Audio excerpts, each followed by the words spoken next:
Good afternoon. As I'm sure you all know, we just came back from the White House for a meeting with President Trump. And in that meeting, we covered very many subjects. The first part of our meeting at the White House was in the Oval Office, and most of that was actually televised, so I needn't take you through that. But before the press was allowed in, again, he was very inquisitive about how the situation in our country, what are the threats that we have to worry about, and how are the other countries around ASEAN, Asia Pacific reacting to what's going on in West Philippine Sea. He asked us many questions about the situation, including the status of the different militaries around the area. So we had a we covered a great deal of ground. Now I think I can already tell everyone, as it's come out already, that we managed to bring down the 20% tariff rate for the Philippines to 19. Now 1% might seem like a very small concession. However, when you put it in real terms, it is a significant achievement. There's more to be spoken about with the United States concerning the tariff rates and our trade deals. So that I think is so we have a 19% rate coming from for imports coming from the Philippines into the United States. And however, comparatively speaking, we are still doing more. They told us that it is because of the special relationship between the Philippines and the United States. So that's the gist. I'm sure you have questions about it, and I will open the floor. But before we get to that, I have with me the latest report, an update on Kuching. We already have 487,964 families affected. 49,617 people are inside 500 evacuation centers, and there are 2,790 families who are staying outside of the evacuation centers, who are obviously being serviced by the DSWD for their needs. Relief goods have been supplied. We have, unfortunately, we have to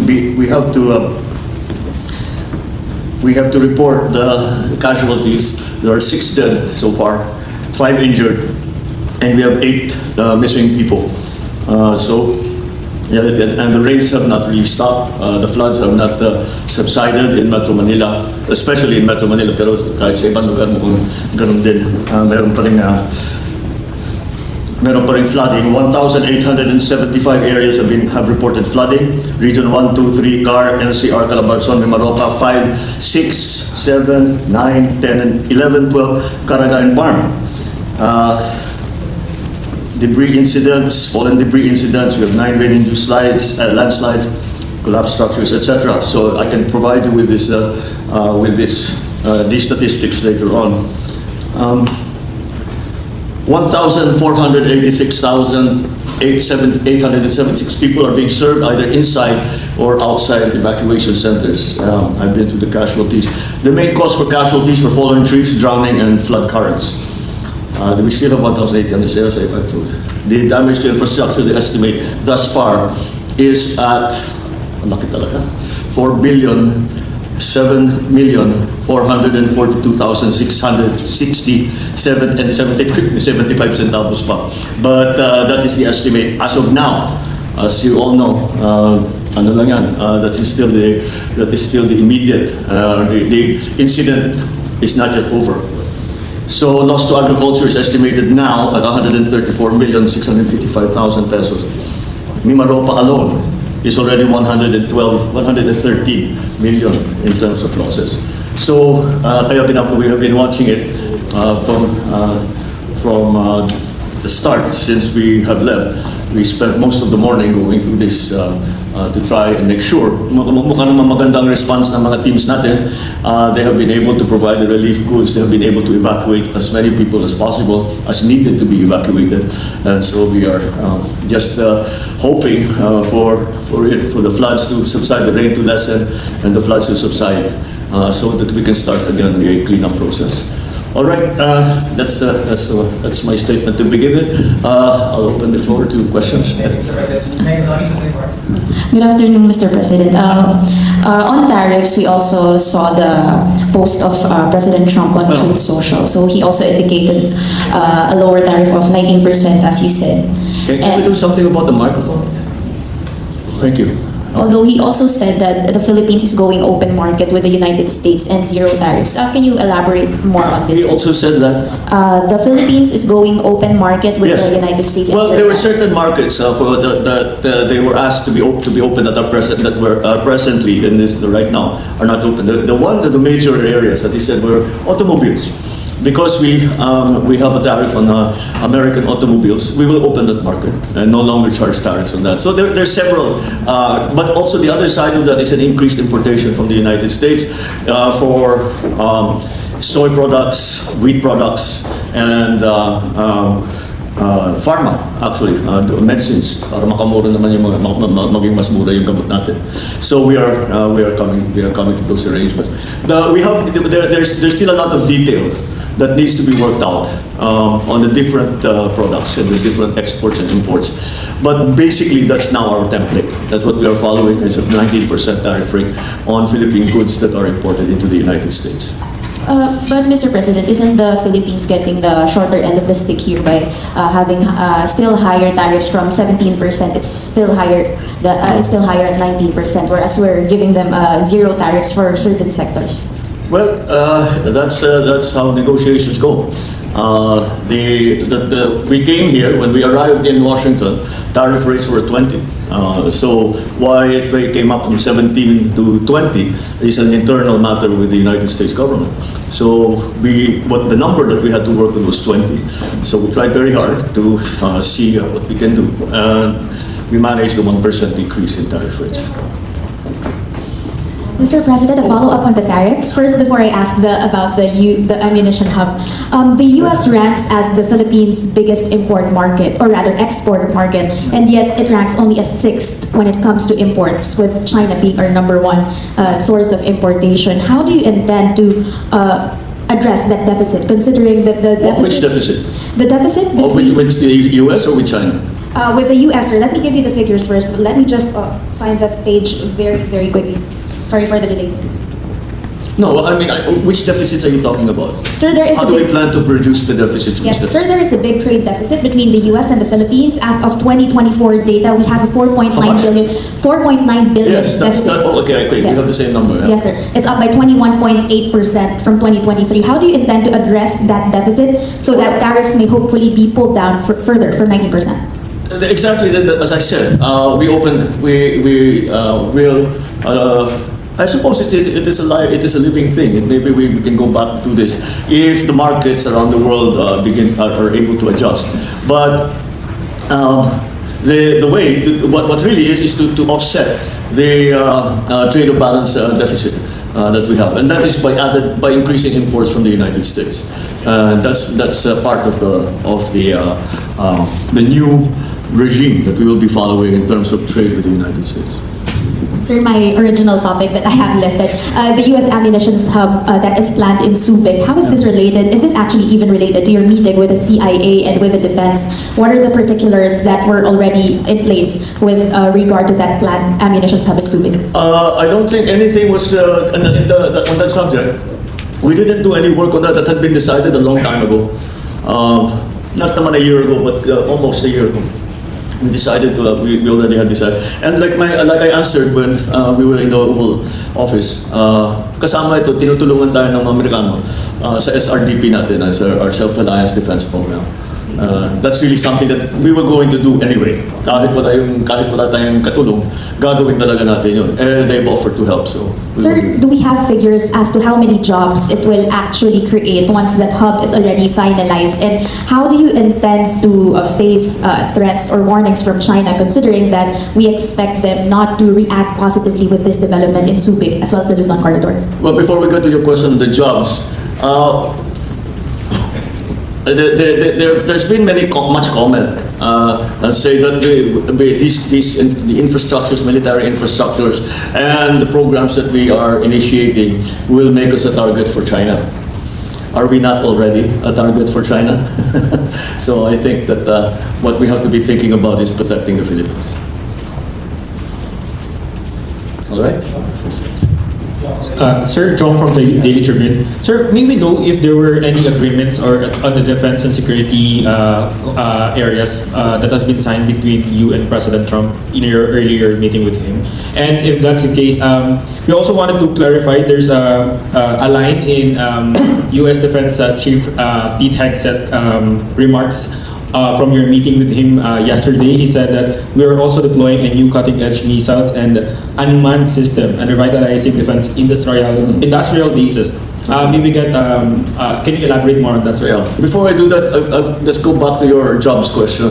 Maybe the Secretary of Defense can best answer that. How many jobs will be created by the facilities that we are doing for the provision of ammunition for our military?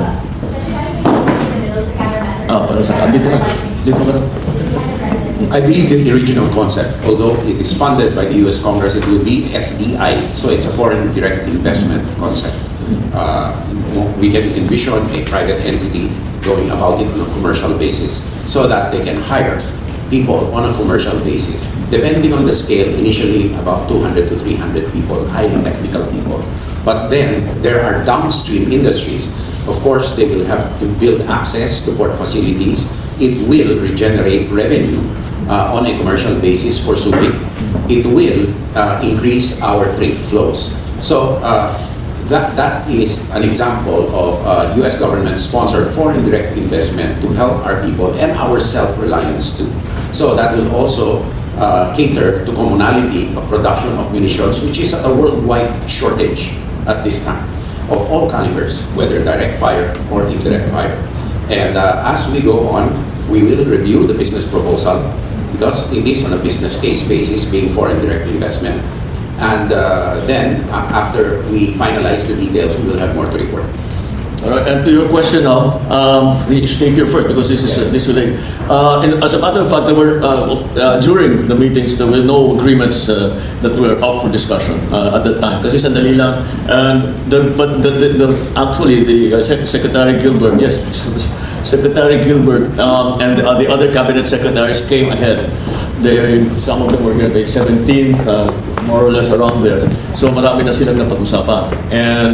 But you'll have to understand, whatever defense arrangements were arrived at, not so big we cannot talk about because they are operational details, but maybe there is something that you can discuss. Well, sir, the gist of the discussion was the enhancement of our ongoing collaborative activities bilaterally and multilaterally. Of course, we are nuancing the Balikatan as an interoperability exercise.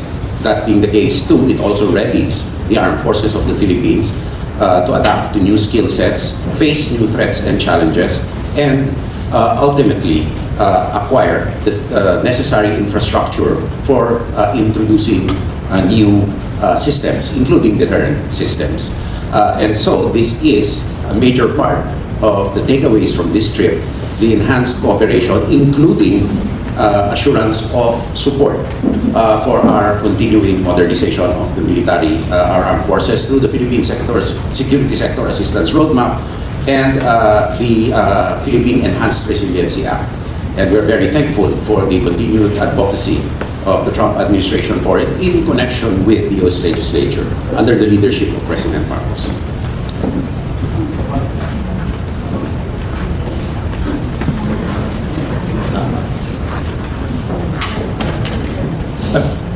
Sir, if different topic lang po, maybe know if the topic on the immigration, particularly on the undocumented Filipinos, has been raised or It's not been raised. It was not in this forum. But we are of course well aware of the situation. And thus far, I think, in our estimation, what the United States is doing now is not anything different than they've been doing before. Ito yung mga may record, o yung mga wanted, o yung mga convicted, lalong-lalo na kung sila ay illegal, TNT sila, yun ang mga pinapauwi nila. Sa ngayon, yung mga pinapauwi nila, ganun pa rin yung mga those that have been convicted of committing crimes that are also in fact illegal. So that's the situation with the immigration so far. Sir, good afternoon. Sir, ES Bersamin mentioned that you were dismayed with the preparation of or putting of tarpaulins days before your Yes. SONA. Can we have more details on that, sir? Well, it was a surprise. I only found out early this morning when I got up. That's what they're doing, and that's why I fully agree with what has been done. That's highly inappropriate, and I suppose, or may utos sila na maglagay kayo ng kung saan hindi na nasabi, bahala nga, pa kayo maglalagay dyan. So the order didn't go out, but it has now. We say paubayan nyo na muna yan, ayusin nyo na muna yung ating response crisis. So yeah, that is an unfortunate misjudgment on their part, but we've corrected it, and I trust it will not happen anymore. But sir, may we know where are we or where are you in terms of the preparation of SONA? It's already on Monday, so gaano po ba kahaba yung ine-expect natin? No. How different is this SONA from your previous SONA? Well, they're all a little different from each other, no, but they will be different because the situation. You remember, it's a State of the Nation address, and the State of the Nation today is different from what it was last year and the last year before that. So, it, of course, necessarily will be different. We will be talking about mainly the same things about the social projects of the government for people in need. We will talk about the programs that we are going to that we have initiated and will continue to promote and endorse as we until the end of, certainly at the very least until the end of this term. Hopefully, it will continue after my term. So that's what we expect from the SONA. How far along are we? Well, when I knew that I was coming to the United States to meet with President Trump, then I cleared my schedule, and I said we're going to lose 4 days, so we have to make it up. So I cleared my schedule. I've been working very hard on it. As soon as I get back, we'll be working on it again. But I think we'll be there. We're back Wednesday evening. We'll start work on it Thursday. I'm sure we'll work on it over the weekend. So mahapon namin yun. I think we'll be all right because what we have already written is substantial in terms of the SONA is about 80% written. So konti na lang fine-tuning. Habol lang po on other issue. Related po sa typhoon, may we know kung bakit po na-approve yung request ni Secretary John Vic Remulla na siya na yung mag-announce ng suspension of work and classes? Ano po yung wisdom doon sa DILG? So that dissemination of information is better. As is very simple. Because if there's ganun yan kasi halimbawa ikaw it affects you. Where do you go? Which website do you consult? So pagka ganito, basta sinabi na, the SILG will make the announcement, and that is what's wala nang fake news, yun na yung katotohanan, yun na yung totoo. So it's just simple, it's just to make things clearer, because sometimes nagkakaproblema, because hindi naman malicious, misinformed lang, tapos pinopost, sinusundan ngayon ng tao, mali naman pala. So we're just trying to improve that system. On the Sir, Secretary Remulla has been throwing flack for how he actually tweets or posts his statement. In the words of netizens, it's too informal. Medyo pa-joke po kasi yung sabi niya. Have you advised this on his matter? What do you make out of these criticisms? And go ahead, sir.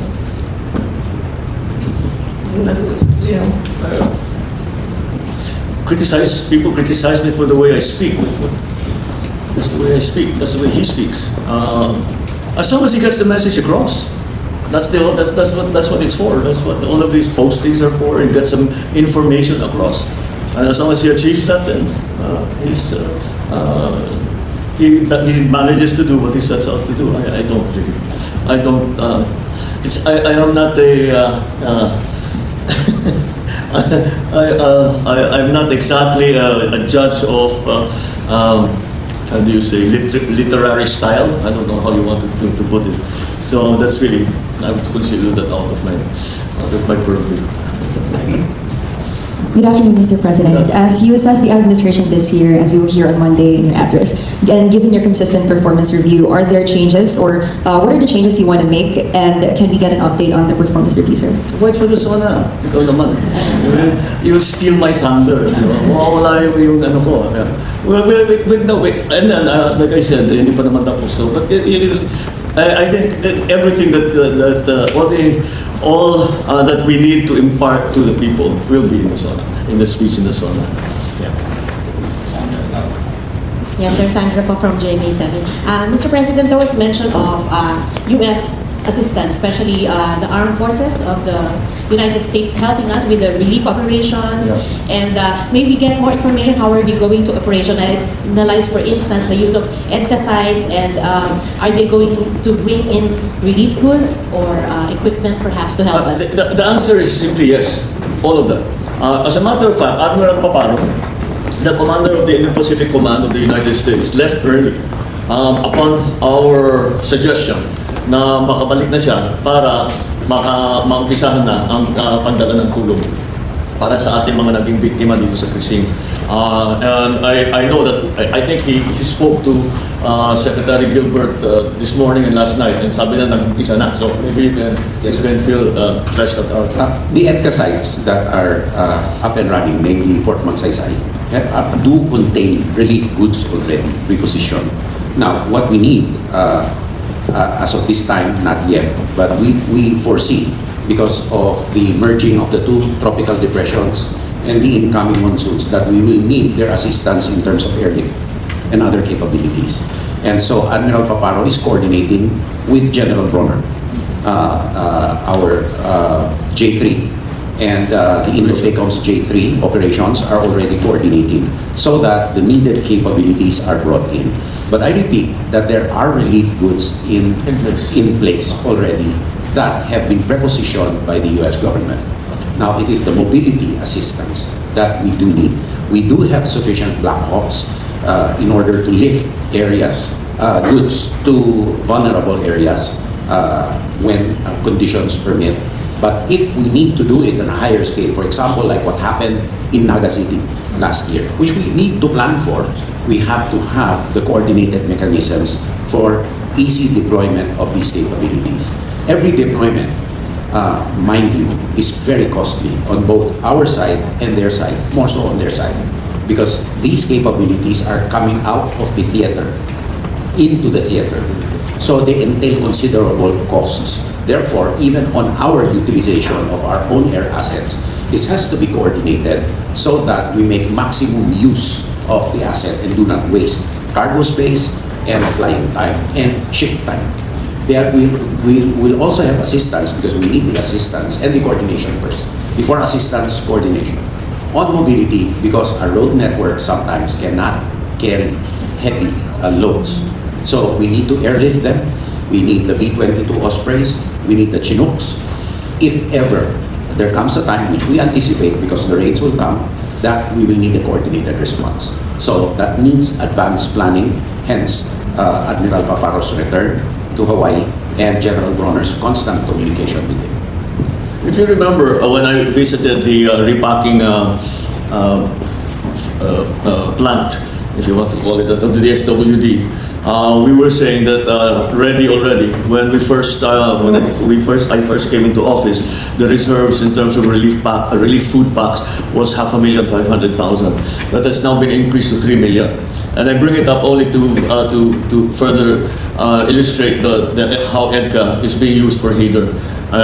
Yung iba doon sa 3 million na food packs, doon naka-istasyon na yan sa EDCA areas. Those, especially those in the most vulnerable areas for typhoons and for flooding, and also, of course, ngayon, we have to worry about Canlaon, we have to worry about yung pagputok ng bulkan, so those incidents as well, and any other incidents that may come up that we cannot predict. Sir, last question from Shreya. Okay. Good afternoon po, sir. Shana Salazar from RMN. Going back po sa tariff, how would you justify po sa Filipino people, especially to our small exporters and manufacturers, that a 19% tariff is acceptable or fair? It is not our decision. So I will justify any decision I make, but it's not my decision. That number doesn't come from the Philippine government. Last po, So sir. you will have to ask whoever imposed the 19% tariff how they justify it. I couldn't answer it. Last po, sir, your reaction po because Senator Amy Marcos suggested pushing for a 10% tariff. So in dealing with the U.S. trade policies, was this issue raised during your bilateral meeting po? Which 10% po yung sinasuggest our bilateral meeting with whom? with President Trump. No, it didn't come up. Again, if anyone can bring us that down to 10%, it will certainly be welcome. But no, it didn't come up at all. All right, with that, sige, maraming salamat. Thank